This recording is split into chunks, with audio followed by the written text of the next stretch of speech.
The forest was silent that evening, too silent, as if the trees themselves were holding their breath. When the hunter's flashlight swept across the cabin door, the air turned colder, heavier, as though something unseen had just moved past him. The wood was blackened with age, its hinges crusted with rust, yet the lock had been broken recently. He hesitated before stepping inside, the faint smell of lilac and decay clinging to the air. Dust floated in the beam of his light like drifting snow, settling on a rocking chair that was still moving, gently, back and forth, back and forth. And then he saw it, a faded portrait nailed crookedly to the wall.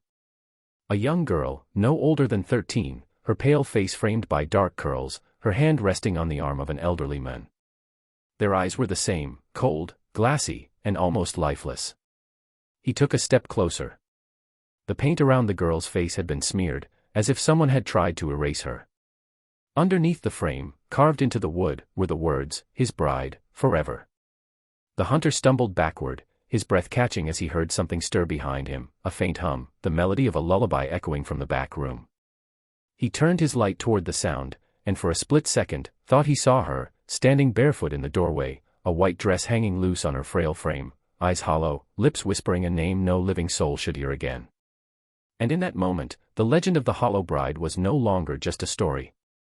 It was awake. The forest had always been a place of silence, but on that cold October morning, even the silence felt unnatural. It was the kind that pressed against the skin, thick and unwelcoming. When Raymond Cole, a hunter known for roaming the deepest corners of the Appalachian wilderness, stumbled upon the old cabin, he almost walked past it.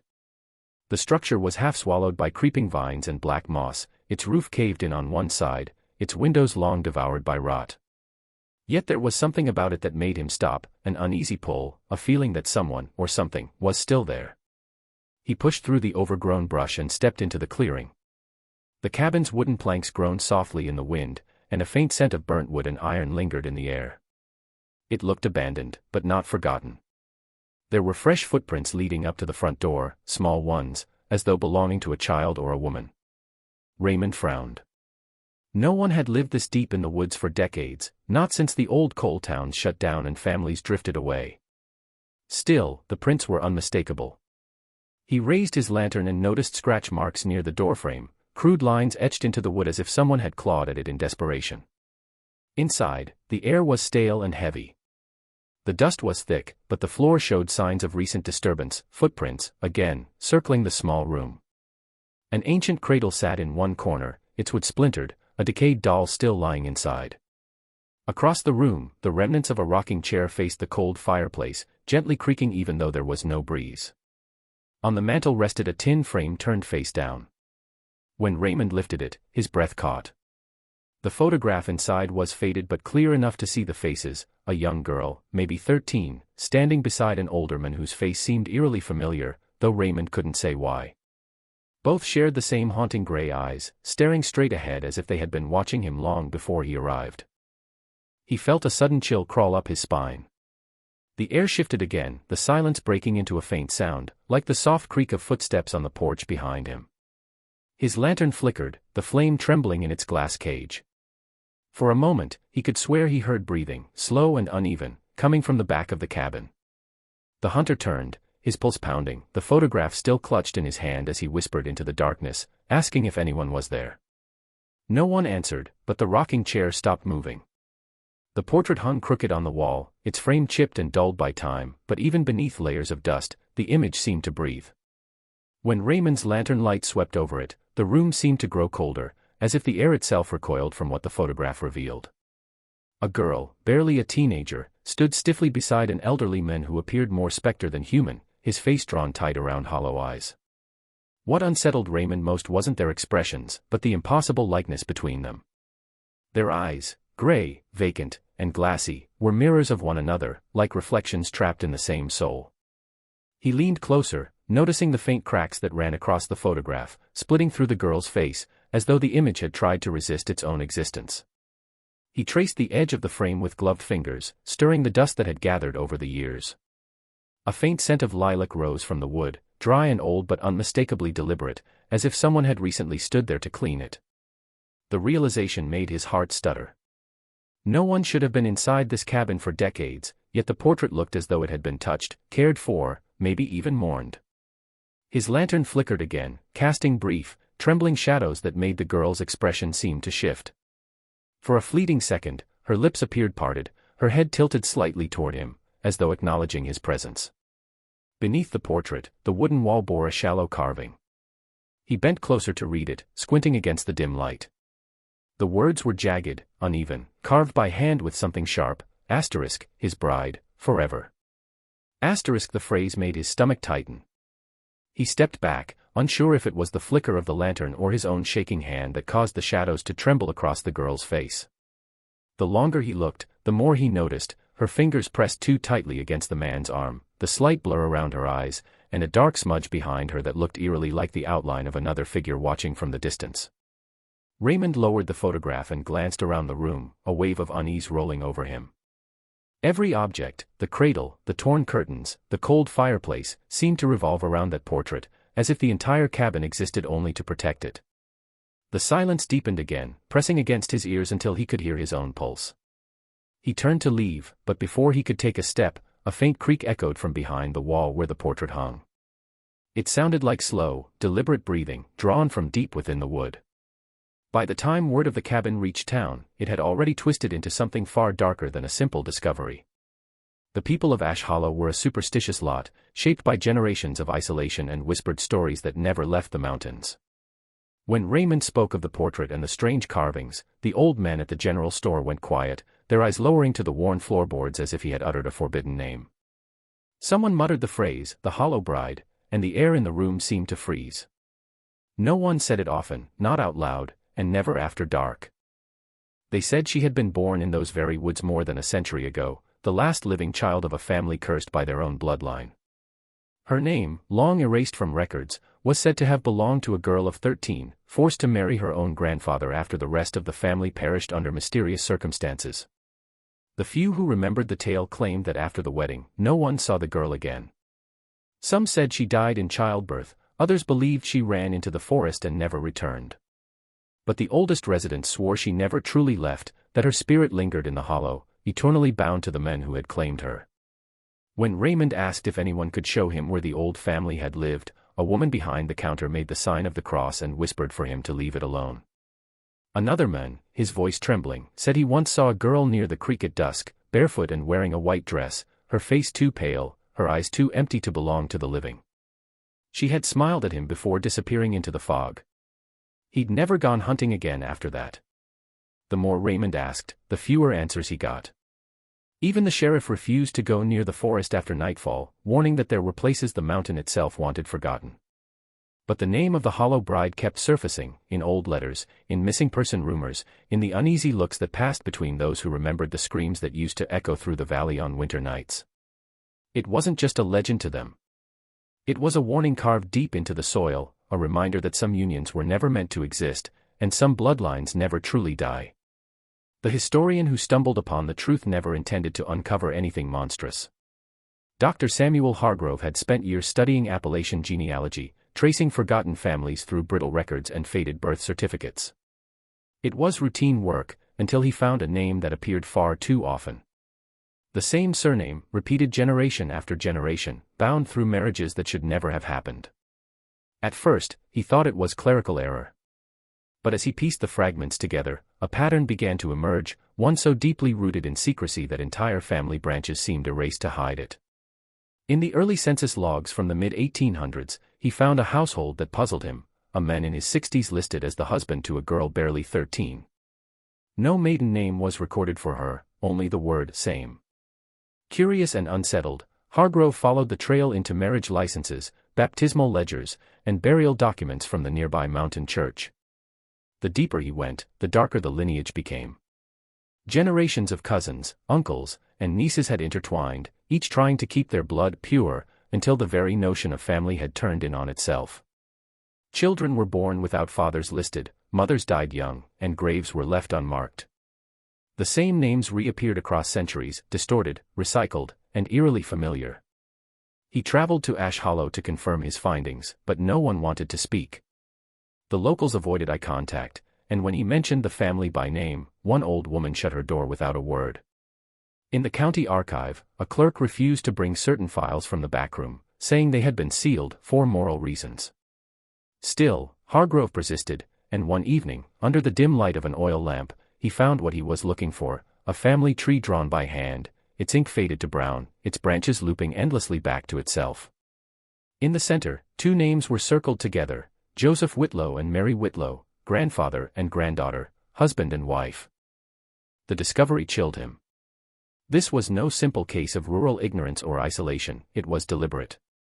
The family had built walls around themselves, cutting off outsiders and creating a lineage that had become something unnatural. Rumors spoke of deformities, madness, and births that defied explanation.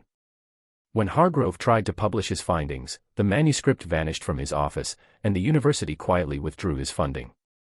Within months, he left the region altogether. But those who remembered him said that before he disappeared, he told one final story, that some roots in those mountains grow too deep to ever be unearthed. Beneath the rotting floorboards of the cabin, hidden beneath decades of dust and decay, Raymond found something that should never have survived time, a small, leather-bound diary. The cover was warped and brittle, the pages curled with age, but when he opened it, the words were still legible, written in a shaky, childlike hand. The first page carried only a date, May 3, 1891, and a line that made his breath falter. Today, he said I belong to him now. The ink had bled from moisture, but the emotion was still sharp, trembling between fear and obedience. The voice in the diary was that of a 13-year-old girl, her tone wavering between innocence and confusion. She wrote about how her family had gone quiet one by one, how her grandfather had buried her mother under the apple tree, how he said the sickness came because of outsiders who wanted to take her away. In later entries, her words became disjointed, frantic, as if written in the dark. She described a wedding with no guests, no music, only candlelight and the sound of rain on the roof. Her grandfather had dressed her in her mother's old gown, the sleeves hanging too long on her arms.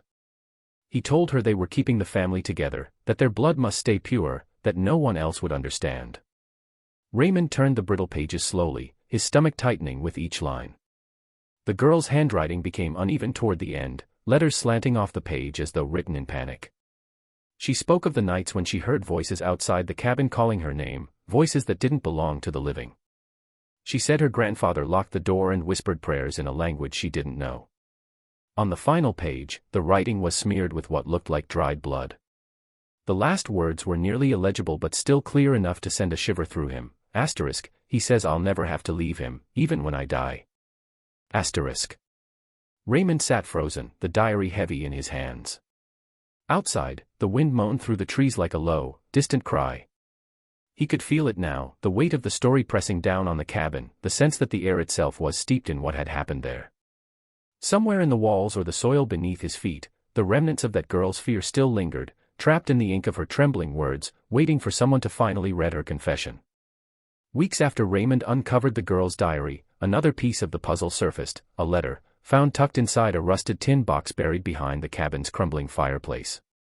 The handwriting was elegant but hurried, the ink faded to brown, and the signature at the bottom sent a cold ripple through him. Dr. Elias Morton, county physician, 1891. The letter began with an apology that seemed to spill from guilt rather than duty. The doctor confessed that he had been forced to sign a marriage certificate between a man named Joseph Whitlow and a young girl of 13, identified only as M. Whitlow. He wrote that he knew it was wrong, that the child's eyes had pleaded with him for help, but that Whitlow had threatened him, saying he had powerful friends who would destroy the doctor's career and his family if he refused. The letter grew darker with each line. Dr. Morton described visiting the cabin several times after the marriage, always under the pretense of tending to the girl's health. He wrote of her pale skin, her trembling hands, and the way she stared at him with silent terror whenever her grandfather entered the room. She rarely spoke, but once, when the old man stepped outside, she whispered that she could still hear her mother crying beneath the apple tree. Morton said he wanted to take her away that night, but Whitlow returned before he could act. The doctor's words became frantic after that, his sentences broken and scattered as if he had written them while looking over his shoulder. He said Whitlow had begun to change, that he no longer seemed entirely human, his eyes clouded, his skin gray and waxy, his voice echoing unnaturally in the small cabin. Morton's final paragraphs were nearly illegible, the ink smeared by what looked like water stains or tears. He said he was leaving town, that the guilt of what he had done would haunt him forever, and that he feared Whitlow had made some kind of pact to preserve his bloodline beyond death. The letter ended with a warning scrawled across the bottom of the page. Asterisk, if anyone finds this, do not disturb the ground behind the cabin. Some graves are not meant to be opened. Asterisk. Raymond folded the letter with shaking hands, the edges crumbling between his fingers. He felt the same chill he had felt when he first found the diary, the sense that the past was not entirely buried, that the doctor's warning had come too late, and that whatever had been sealed behind that cabin was never meant to rest quietly. The first night the lanterns appeared, the sky over Ash Hollow was moonless, heavy with mist that clung to the trees like breath on glass. Locals said it began near the old creek, where the forest bent into darkness and the air always smelled faintly of wet iron. A farmer riding home from town saw them first, flickers of soft, golden light drifting between the trees, moving in a slow, deliberate rhythm, like hands waving through fog.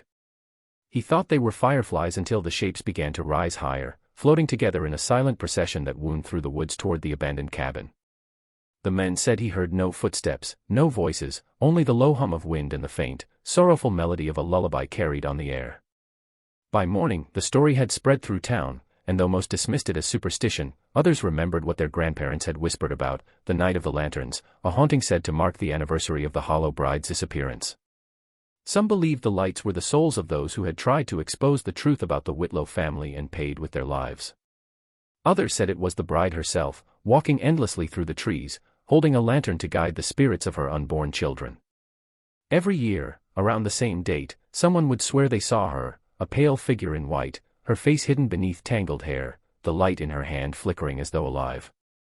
When Raymond returned to the woods to investigate, he brought a camera and his lantern, determined to find a logical explanation.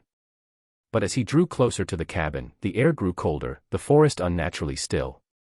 Then he saw them, dozens of faint lights gliding between the trees, their glow too steady to be fireflies, too purposeful to be tricks of reflection. They moved in patterns, circling the cabin as though drawn to it. Raymond raised his camera, but the moment he pressed the shutter, the lights flared blindingly bright, and for an instant, he thought he saw faces within them, hollow-eyed, silent, their mouths open in voiceless screams. When he blinked, they were gone, leaving only the smell of smoke and the faint sound of weeping somewhere deep in the woods. He fled before dawn, leaving his camera behind. The next morning, townsfolk found it on the cabin's porch, the lens cracked, the film inside burned to ash. Yet somehow, faint streaks of light remained etched onto the melted surface, shapes that looked eerily like lanterns still floating in the dark. When the investigators returned to the cabin after Raymond's disappearance, they expected to find nothing more than another local ghost story fed by fear and isolation. But what they uncovered beneath the rotting floorboards turned the whispers of Ash Hollow into something far more tangible. The discovery was made by accident when one of the deputies, stepping near the hearth, felt the wood give way under his boot. Beneath the broken planks, a hollow space revealed itself, a narrow staircase spiraling into the earth, choked with cobwebs and the stale stench of decay. The deeper they descended, the colder the air became, until even their flashlights seemed to struggle against the darkness.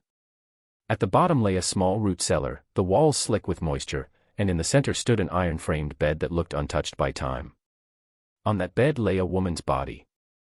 She appeared to be sleeping, her hands folded neatly over her chest, her hair spread like black silk across the pillow.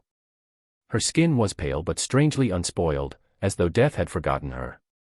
The men froze, unsure whether they were looking at a corpse or something caught between life and death. The coroner who later examined the body said it was unlike anything he had seen, no signs of decomposition, no odor of rot, just stillness. Even her lips retained a faint shade of pink. There was no record of embalming, no chemicals present in the tissue, nothing that could explain the preservation. It was as though time itself had stopped for her. Taped to the underside of the bed frame was a yellowed note, written in the same trembling script found in the girl's diary. It read simply, asterisk, he promised I'd never leave him. Now I can't. Asterisk, the message confirmed what many in town had feared, that the body belonged to the Hollow Bride herself. Her wedding ring, small and rusted, was still on her finger, fused to the bone beneath her pale flesh. The investigators tried to remove the body for study, but every attempt failed. The equipment malfunctioned, the power in their lanterns dimmed, and one man swore he heard a voice whisper his name from the dark corner of the cellar. When they finally sealed the space and left, no one spoke during the drive back. Later that night, the deputy who had found the hidden staircase awoke screaming, claiming he had seen her standing at the foot of his bed, the same pale skin, the same unblinking eyes, holding a lantern that burned without a flame. When the preserved body was finally transported to the county lab, the case drew immediate attention from scientists and forensic experts across the state. No one could explain how a corpse could remain untouched for more than a century without the use of preservation chemicals or freezing conditions. The skin was supple, the hair intact, the features eerily lifelike. When the DNA samples were taken, they expected the usual trace of genetic decay, but what they found instead was something far more disturbing, a genetic pattern that defied biological logic. The results showed that the woman's genetic code contained markers indicating she was both the granddaughter and the daughter of the same man.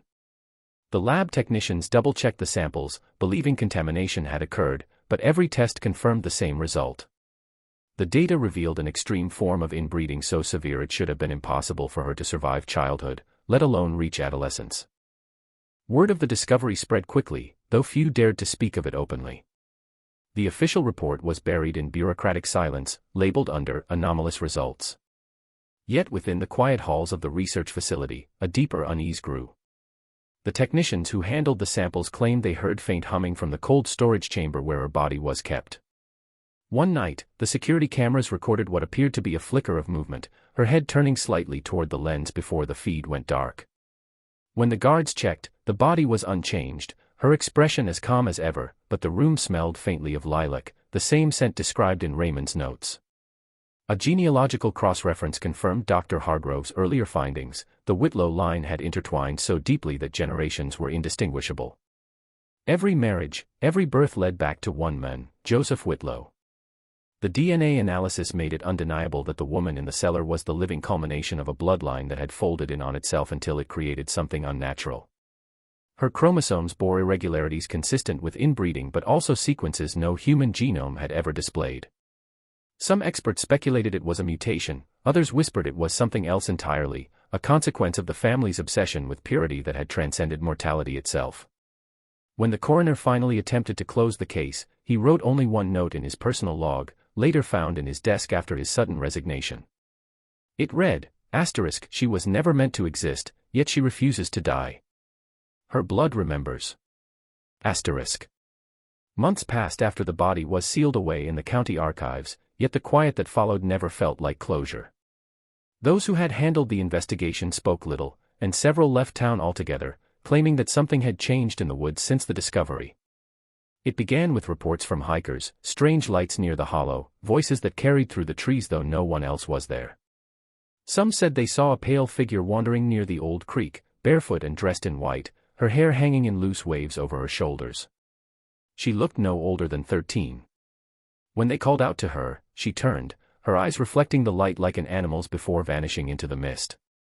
Others claimed to have heard a girl's laughter echoing through the hills, faint at first, then close enough to sound as if she were standing right behind them.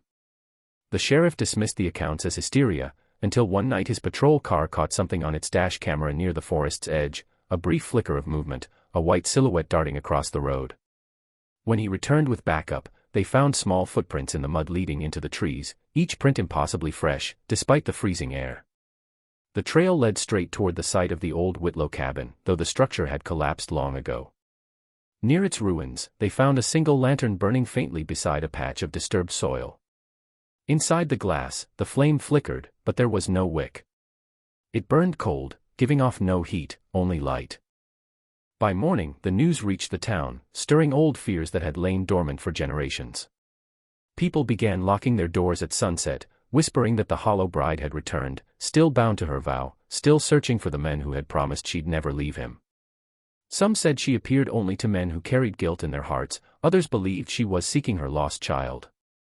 The most chilling account came from a young couple camping near the river who claimed they woke to find a girl standing at the edge of their firelight, humming softly. She asked if they'd seen her grandfather, her voice small and trembling. When they didn't answer, she smiled, a faint, broken curve of her lips, and whispered, *, he's coming. The next morning, their campsite was found abandoned, the fire still burning, and two sets of footprints leading back toward the hollow.